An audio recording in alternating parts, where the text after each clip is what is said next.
আপনাদের সামনে বক্তব্য রাখবো। আসলে আমি রাজনৈতিক খুব ভালো বক্তা নই, আমি খুব বেশি বক্তব্য দিব না। আমি দু একটা জিনিস বলবো।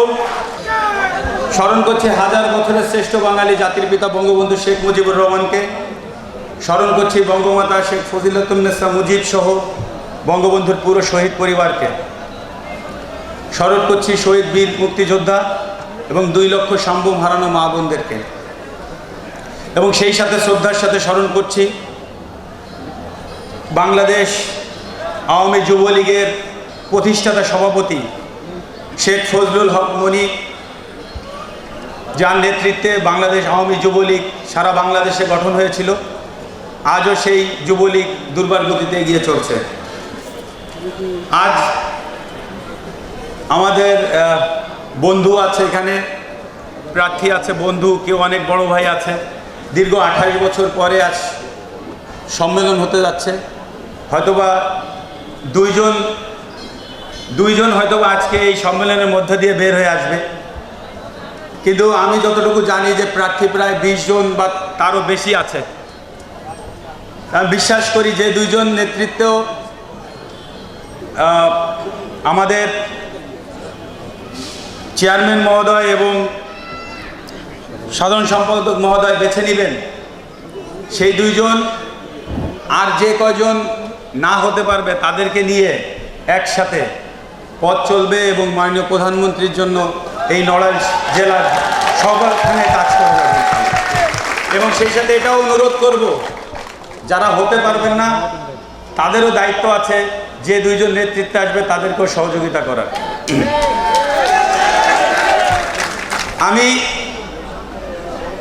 নর্মালি খেলাধুলা পরিচয় দিতে পছন্দ করি, খেলাধুলার জগৎ থেকে এসেছি। আমার খেলাধুলার পেছনে আমি মনে করি আমার শ্রম আছে। আমি অনেক সময় ওখানে পার করেছি। ছোটোবেলা থেকেই আমি খেলোয়াড় হওয়ার জন্য যা কিছু সম্ভব সব করেছি। আর এই জন্য আমি অনেকটা দাবি নিয়ে বলি যে আমি একজন খেলোয়াড়। কিন্তু আজকে যখন রাজনৈতিক প্ল্যাটফর্মে আমি বক্তব্য দিতে যাই, তখন আমি মনে করি যে আমার এই জায়গায় আসার পেছনে একজনই আমার এইখানে এনেছে, সেটা হচ্ছে মাননীয় প্রধানমন্ত্রী জননেত্রী শেখ হাসিনা। কারণ আমার হয়তো আপনাদের মতো সুযোগ হয়নি আপনাদের মতো ছাত্র নেতা হয়ে গড়ে ওঠার। তাই আমি মনে করি আমার জায়গা থেকে আমি অনেক ব্লেসড যে মাননীয় প্রধানমন্ত্রী আমাকে আমার জন্মস্থান এই জনপদের মানুষের জন্য কাজ করার সুযোগ করে দিয়েছেন। এবং আপনারা নির্বাচনের সময় ঘাম শ্রম, নির্বাচনের সময় অনেক ঠান্ডা ছিল, আমার মনে আছে।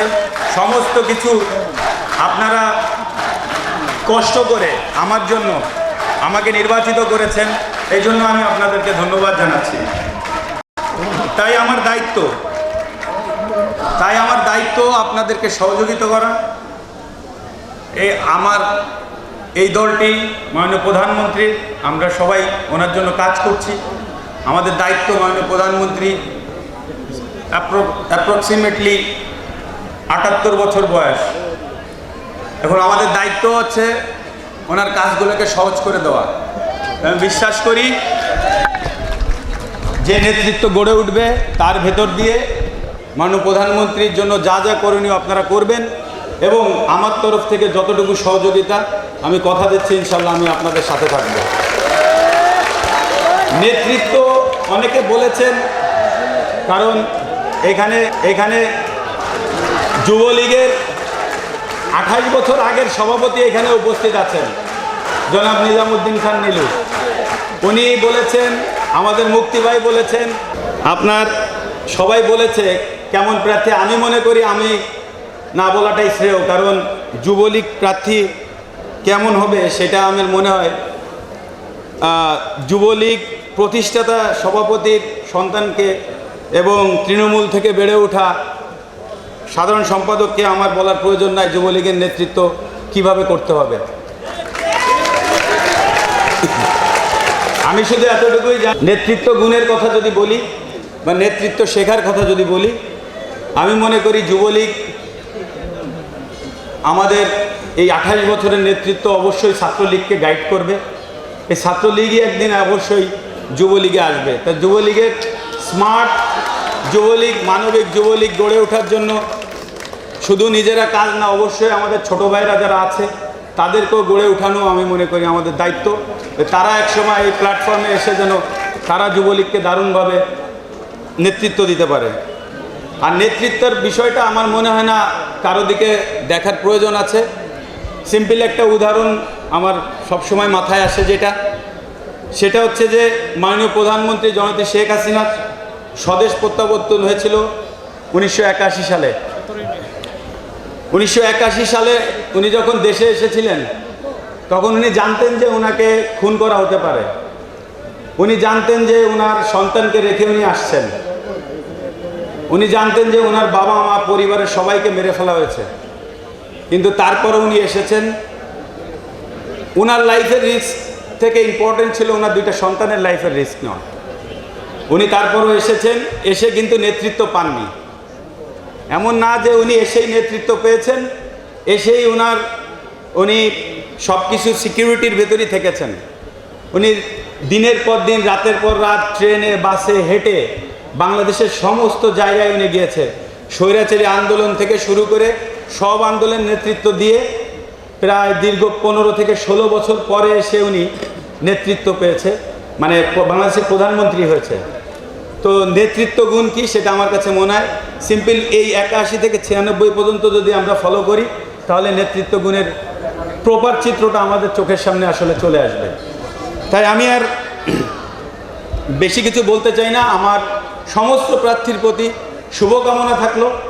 আমি বিশ্বাস করি যেই হবে, এখানে প্রত্যেকটা প্রার্থী তার নিজস্ব যোগ্যতায় এই পর্যন্ত এসেছে এবং এই 28 বছরও যে যুবলীগ সম্মেলন হয়নি, কিন্তু আমি এনশিওর করতে চাই আমাদের চেয়ারম্যান মহোদয় এবং সাধারণ সম্পাদক মহোদয়কে যে 28 বছরে এই নড়াইল জেলায় যুবলীগ না থাকার পরও এই যারা আজ পর্যন্ত টেনে এনেছে এনার কোনোদিন নেতৃত্ব শূন্য হতে দেয়নি। তাই আমি ধন্যবাদ জানাই যারা এতদিন ধরে পদ পদবি না থাকা সত্ত্বেও এই যুবলীগকে সুসংগঠিত করে এসেছেন এবং এই যুবলীগকে সৌন্দর্য মণ্ডিত করে প্রত্যেকটি নির্বাচনে প্রায় 6টি নির্বাচন যুবলীগ কমিটি ছাড়া কিন্তু নৌকা মার্কার করতে হয়েছে। তো এটা কিন্তু অনেক বড় একটা বিষয়। তাই আমি আপনাদের সবাইকে ধন্যবাদ জানাই, এতদিন ধরে আপনারা যুবলীগ করে আসছেন। অত্যন্ত আনন্দের সংবাদ, সবার জন্য আনন্দের। এই সম্মেলন হচ্ছে 28 বছর পরে, সেজন্য আমি চেয়ারম্যান মহোদয়কে ধন্যবাদ জানাই যে আপনি এত দারুণ একটি সিদ্ধান্ত নেওয়ার জন্য এবং নড়াইলকে সর্বোচ্চ গুরুত্ব দেওয়ার জন্য। আমি আর বক্তব্য দীর্ঘায়িত করব না। আমি সবাইকে আবারও ধন্যবাদ জ্ঞাপন করছি। বিভিন্ন জেলা থেকে যারা এসেছেন আমাদের এই নড়াইলে এই সম্মেলনকে কেন্দ্র করে আপনাদেরকে ধন্যবাদ জানাই। আপনারা এসেছেন, আমাদের অনেক ভালো লাগছে। হয়তোবা সবার নাম আমি বলতে পারছি না, কেন্দ্রীয় নেতৃবৃন্দ থেকে শুরু করে অনেক সিনিয়র নেতৃবৃন্দরা এসেছেন, যারা যুবলীগ করে আওয়ামী লীগে গিয়েছেন তারাও এসেছেন। সবাইকে ধন্যবাদ জানাই এবং সেই সাথে আমার বড় ভাই, বন্ধু, ছোট ভাই যারা প্রার্থী আছেন আপনাদের সবার প্রতি আমার শুভকামনা জানাই। আমাদের উদ্দেশ্য হবে একটাই, মাননীয় প্রধানমন্ত্রীকে আমরা যেভাবে হোক ক্ষমতায় রাখতে চাই, দেশের উন্নয়ন করতে চাই এবং এই দেশ যেন সামনের দিকে এগিয়ে যায় এবং একটি স্মার্ট বাংলাদেশ যেন আমরা গঠন করতে পারি মাননীয় প্রধানমন্ত্রীর নেতৃত্বে। সবাই ভালো থাকেন, সুস্থ থাকেন। জয় বাংলা, জয় বঙ্গবন্ধু।